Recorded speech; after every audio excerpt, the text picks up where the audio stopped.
नमस्कार विद्यार्थी मित्रांनो, स्पर्धा परीक्षा गुरु या आपल्या यूट्यूब चॅनलवर तुमच्या सर्वांचं स्वागत आहे. आज आपण राज्यघटना या प्रश्नपत्रिकेचं विश्लेषण बघू. राज्यघटना या सेक्शनमध्ये 15 प्रश्न विचारले होते. आजची प्रश्नपत्रिका आहे राज्यसेवा पूर्व परीक्षा 2020. चला तर मग राज्यघटनेचे प्रश्न बघू. पहिला प्रश्न विचारण्यात आला होता, मंत्रिमंडळ सचिवालयाच्या संदर्भात खालीलपैकी कोणते विधान सत्य आहे असं विचारलं होतं. बघा, पर्याय वाचू आपण. तुम्ही काय करा, व्हिडिओ स्टॉप करून उत्तर देण्याचा प्रयत्न करा. बघा, पहिला पर्याय आहे ते इसवी सन 1950 मध्ये स्थापन झाले. हे वाक्य चूक आहे. 1950 मध्ये मंत्रिमंडळ सचिवालय नाही स्थापन झालं. कधी झालं? 1961 साली कायदा केला होता, त्यावेळेस स्थापन झालं. बघा, पंतप्रधानांच्या मार्गदर्शनाखाली काम करते. बरोबर आहे, हे वाक्य बरोबर आहे.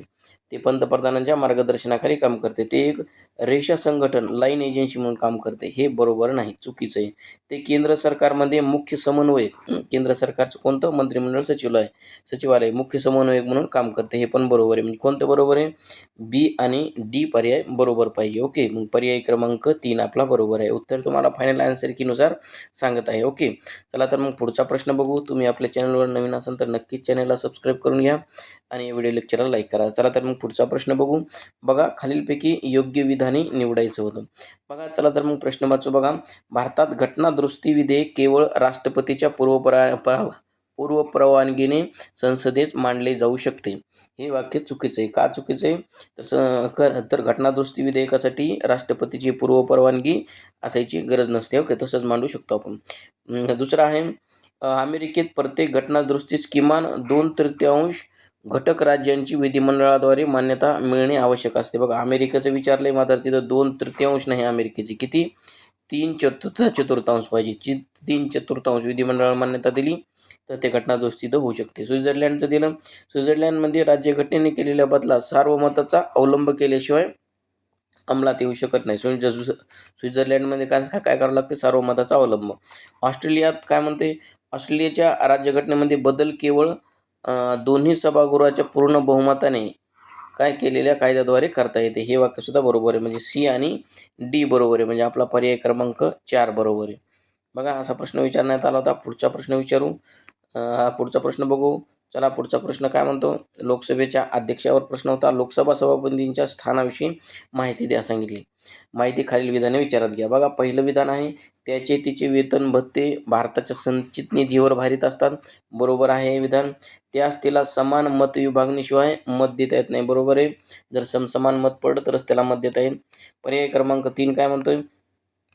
तिला सभागृहात हजर राहून मतदार करणाऱ्या सदस्यांच्या बहुमताने पारित केलेल्या ठरावाद्वारे पदावरून काय करता येते? दूर करता येते. मात्र ते हजर राहून नाही. काय हजर राहून नाही तर कसं येते? म्हणजे एकूण सदस्य संख्येच्या बहुमताने, म्हणजे एकूण सदस्य जेवढे जे काही असतात त्या सभागृहाचे, म्हणजे लोकसभेचे सदस्य म्हणजे हजर आहेत तेवढे, मग हजर तर कमी राहतात. त्याच्यामुळे तिचे स्थान उपपंतप्रधानापेक्षा काय आहे? वरचं. हे सुद्धा वाक्य चुकीचं आहे. म्हणजे ए, सी आणि डी चुकीचं, म्हणजे ए आणि बी बरोबर आहे. ओके, पहिलं स्थान राष्ट्रपतीचं, ते दुसरं उपराष्ट्रपतीचं. 5व्या क्रमांक आय थिंक 5 ए मध्ये काय ते तुमचं उपराष्ट्रपती, म्हणजे त्याच्यावरचं नाही, ते त्याच्या खालचं स्थान येतं. खालचं स्थान म्हणजे 6व्या स्थानामध्ये येते. 6व्या स्थानामध्ये काय येते? तुमचं लोकसभा सभापती येते, ते सर्वोच्च न्यायालयाचे सरन्यायाधीश येतात. म्हणजे 2 जणांची 6 मध्ये, 6च्या वरी उपपंतप्रधान 5 ए मध्ये. पुढचा प्रश्न बघू. पुढचा प्रश्न विचारण्यात आला होता, कोणती योग्य जोडी जुळत नाही असा प्रश्न होता. बघा, जुळत नाही. बघा, इथं बघू. लक्षवेधी सूचना तातडीच्या किंवा सार्वजनिक महत्त्वाच्या बाबीकडे लक्ष केंद्रित करणे, हे बरोबर आहे. जुळली म्हणजे एक जुळली म्हणल्यावर हा पर्याय नसणार आहे. ओके, जुळत नाही म्हणून आता एक जुळली म्हणजे हे गेला पर्याय, हा गेला पर्याय, हा पण गेला पर्याय. म्हणजे आपल्याला एक फिक्स माहीत राहिलं तर उत्तर काढता येते. ओके, मग पर्याय क्रमांक 3 म्हणजे बाकीच्या जोड्या तुमच्या जुळत नाही. हरकतीचा मुद्दा काय आहे? जर नियम मोडला तर तुम्हाला त्या हरकतीचा मुद्दा, स्थगन प्रस्ताव, ते तुम्ही बघून घ्या. ओके, अशा प्रकारचा प्रश्न विचारण्यात आला होता. याला तुम्हाला म्हणजे सेक्शन वाईज तुम्हाला लक्षात येईल की आपल्याला नेमका अभ्यास करताना काय करावं लागेल. ओके, पुढचा प्रश्न बघू. बघा, पुढचा प्रश्न आहे बरोबर नाही म्हणून. काय बरोबर नाही? राष्ट्रपतीच्या शिफारशीशिवाय नवीन राज्य निर्मितीचे विधेयक संसदेच्या कोणत्याही सभागृहात मांडले जाऊ शकत नाही. बरोबर आहे का? बरोबर आहे. कारण राष्ट्रपतीची शिफारस लागते नवीन राज्य निर्मिती करण्यासाठी. ओके.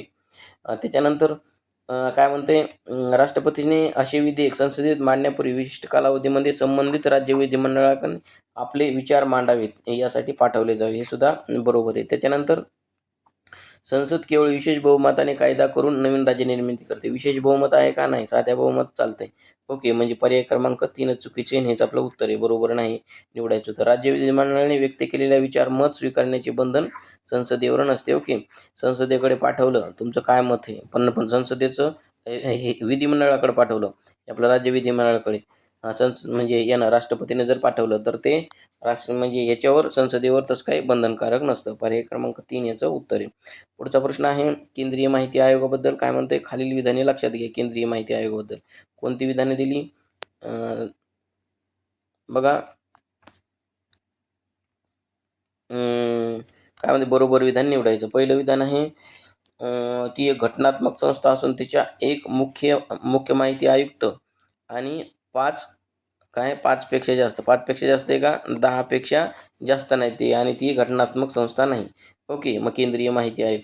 त्याच्यानंतर पुढचं ती एक कोणती, ती एक वैधानिक संस्था आहे बघा. वैधानिक वेगळं, ज्याचं कलम राज्यघटनेत दिलं ती घटनात्मक संस्था झाली, आणि ज्याचं कलम ह्याच्यामध्ये दिलं ती एक वैधानिक संस्था झाली. ती वैधानिक संस्था म्हणता येईल त्याला.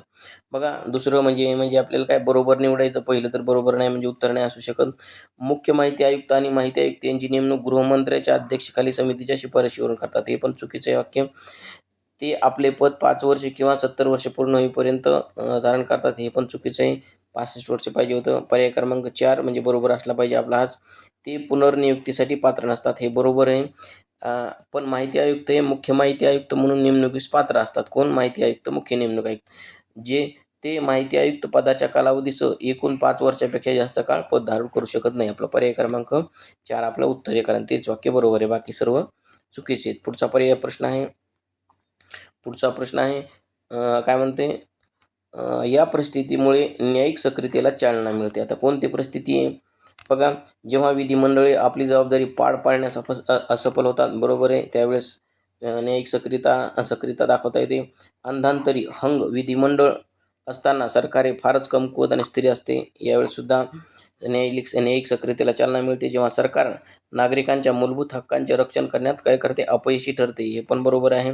जेव्हा सत्तारूढ पक्ष आपल्या अंतस्थ उद्दिष्टांसाठी न्यायालयाचा दुरुपयोग करते. न्यायालयाचा दुरुपयोग केला तर न्यायिक सक्रियतेला चालना मिळते. म्हणजे वरीलपैकी सर्व बरोबर हे आपलं उत्तर पाहिजे.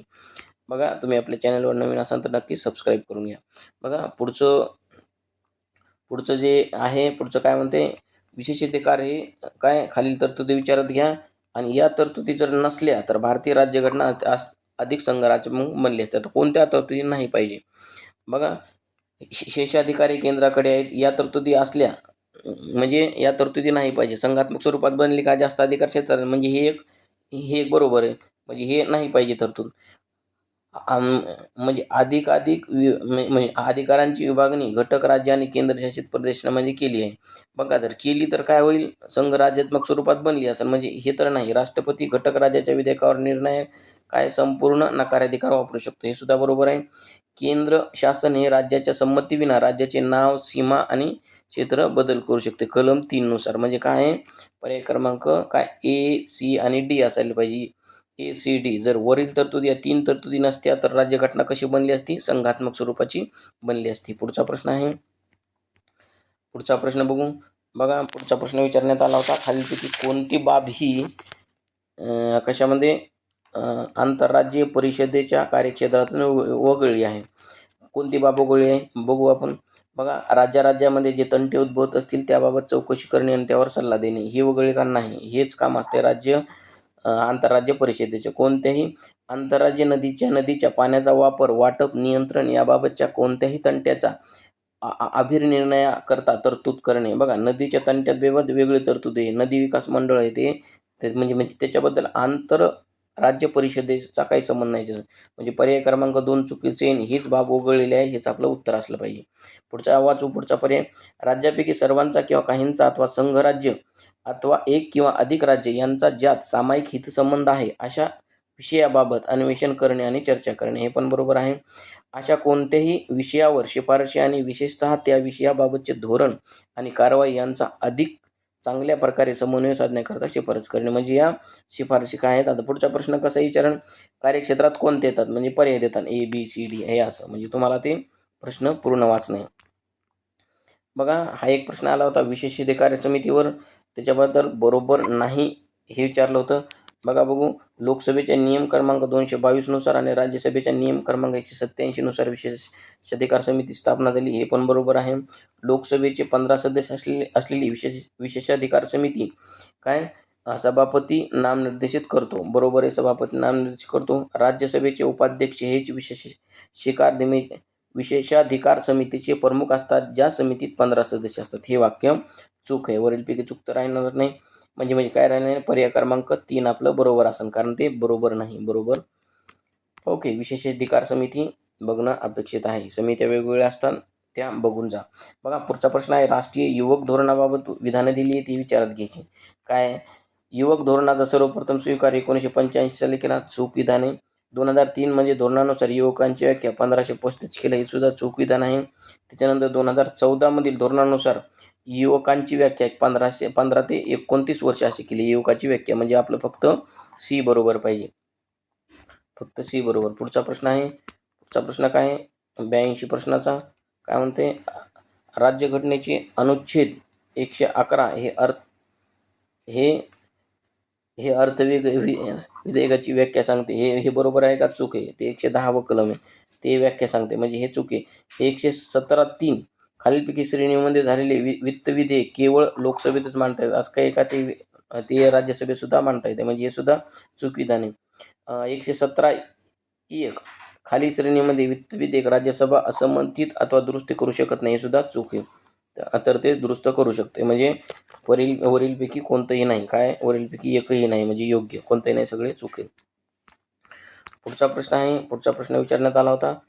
बघा काय होता, खालील विधानापैकी कोणतं बरोबर नाही निवडायचं होतं. आता कोणतं बरोबर नाही, अनुच्छेद 200 अन्वये राज्यपाल विधेयक राष्ट्रपतीच्या विचारार्थ राखून ठेवू शकतो, हे बरोबर आहे, आपल्याला बरोबर नाही निवडायचं आहे. विधेयक पुनर्विचारासाठी राज्य विधिमंडळाकडे परत पाठवण्यास राज्यपाल निर्देश देऊ शकतात, बरोबर आहे. जर ते विधेयक राज्य विधिमंडळाने पुन्हा दुरुस्तीसह अथवा दुरुस्तीशिवाय मंजूर करून पुन्हा राष्ट्रपतीकडे सादर केल्यास मंजुरी देणे राष्ट्रपतीवर बंधनकारक आहे का, नाही, राष्ट्रपतीवर तसं काही बंधन नसते, म्हणून पर्याय क्रमांक 3 चुकीचं आहे, हेच आपलं उत्तर आहे. ओके. पुढचा वाचू, राज्यपालांनी राष्ट्रपतीच्या विचारार्थ राखून ठेवलेल्या विधेयकास राष्ट्रपती किती कालावधीमध्ये निर्णय घ्यावा याबाबत राज्यघटनेने कालमर्यादा दिली का, नाही दिलेली, म्हणजे हे पण बरोबर आहे. आपलं पर्याय क्रमांक 3 आपलं उत्तर आहे. पुढचा प्रश्न बघू. पुढचा प्रश्न विचारण्यात आला होता उच्च न्यायालयासंदर्भात. बघा उच्च न्यायालयाचे न्यायाधीश म्हणून नेमणूक करण्याबाबत चुकीचा पर्याय आपल्याला निवडायचा होता. ती भारताच्या प्रादेशिक क्षेत्रात 10 वर्ष काय न्यायिक पदावर असली पाहिजे, त्या व्यक्तीने उच्च न्यायालयात 10 वर्ष काय केली पाहिजे, वकिली केली असली पाहिजे, राष्ट्रपतीच्या मध्ये ती निष्णात कायदेतज्ञ असली पाहिजे. हे वाक्य चुकीचे आहे, कारण हे सर्वोच्च न्यायालयाच्या न्यायाधीशाबाबत आहे ते वाक्य, म्हणजे उच्च न्यायालयाच्या बाबत नाही, म्हणजे पर्याय क्रमांक 3 चुकीचे, आपल्याला अयोग्य निवडायचं होतं, तर आपलं चुकीचा पर्याय 3 आहे. ओके. पुढचा बघू, आणि शेवटचा प्रश्न आहे याच्यामधला. बघा विचारण्यात आला होता मूलभूत कशामधला मार्गदर्शक तत्वामधला. बघा राज्याकडून चालवल्या जाणाऱ्या किंवा राज्य निधीतून सहाय्य मिळत असलेल्या कोणत्याही शैक्षणिक संस्थेत कोणत्याही नागरिकास केवळ धर्म, वंश, जात, भाषा किंवा यापैकी कोणत्याही कारणास्तव प्रवेश नाकारला जाणार नाही. ही भारतीय तरतूद राज्यघटनेच्या कोणत्या कलमानुसार केली, कोणतं कलम आहे, कलम 29 नुसार करण्यात आली. मूलभूत मार्गदर्शक तत्वे, मूलभूत हक्क हे तुम्हाला करणं अपेक्षित आहे. ओके. बघा आपण 15 प्रश्न बघितले राज्यघटनेचे. तुम्हाला लेक्चर आवडलं असेल तर नक्कीच लाईक करत जा, आणि हे आपल्या चॅनलला सबस्क्राईब केलं नसेल तर सबस्क्राईब करू घ्या. भेटू पुढच्या लेक्चरमध्ये, तोपर्यंत धन्यवाद.